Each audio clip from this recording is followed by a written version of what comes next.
By the way, when you read the book of Genesis at the creation of the world, there is something that I'd like you to pay attention to.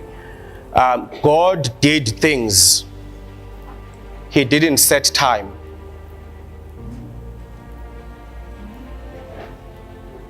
He would do things.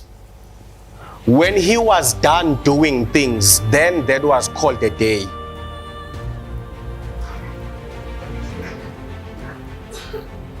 So he didn't create 24 hours and then try to fill things into 24 hours.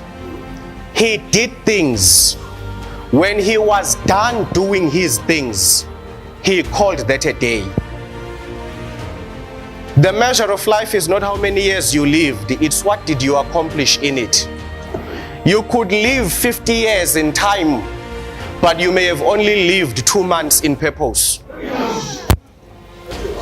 So the key is not to strive for many years, it's to fill them with things. It's quite unnecessary to live around for 70 years and accomplish nothing. Okay? So I would advise that you stop stressing about how long you will live and start worrying about the kind of things you are filling your life with. Because that is what God teaches us. That what matters is what fills the time, not the length of the time. Are we still together? Some people make it challenging to bury them as a pastor. Because sometimes the family expects you to say a few kind words about the deceased, and you honestly have nothing to say other than that they were born, and at some point you came across them. Now you've been informed they are dead. Make it easy for the saints not to lie in your funeral. Fill your time with purpose. This way we won't search for things. Are we still together? And so that is why I started by saying it is my prayer that you had at least a purposeful day, a meaningful day, or a day that you could manage. If you didn't, I would challenge you to start filling up your days with meaning. Don't worry about the hours. Don't worry about the hours, okay?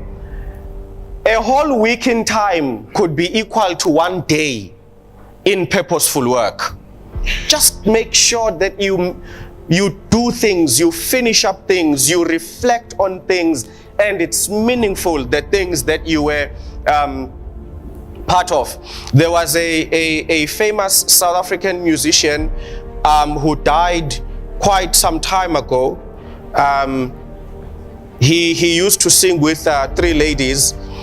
His name was Umahlathini, and he sang with 3 ladies called the Amahotela Queens.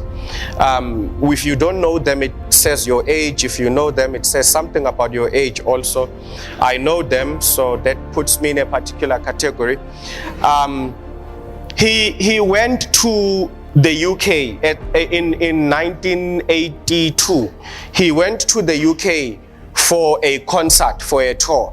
At that time, South Africa, of course, was under apartheid, and there was big international pressure for this segregation system to come to an end. So black South African musicians were getting the attention from the international community to come and sing and do tours in Europe. By so doing it, they would also get to share the stories of what is happening in this closed up space called SA, so that it would galvanize governments and activists and private sector to join in that space. So he left, he went to the UK for a tour. When he came back, he was interviewed on what was then known as Radio Zulu. Today they call it Ukhozi FM.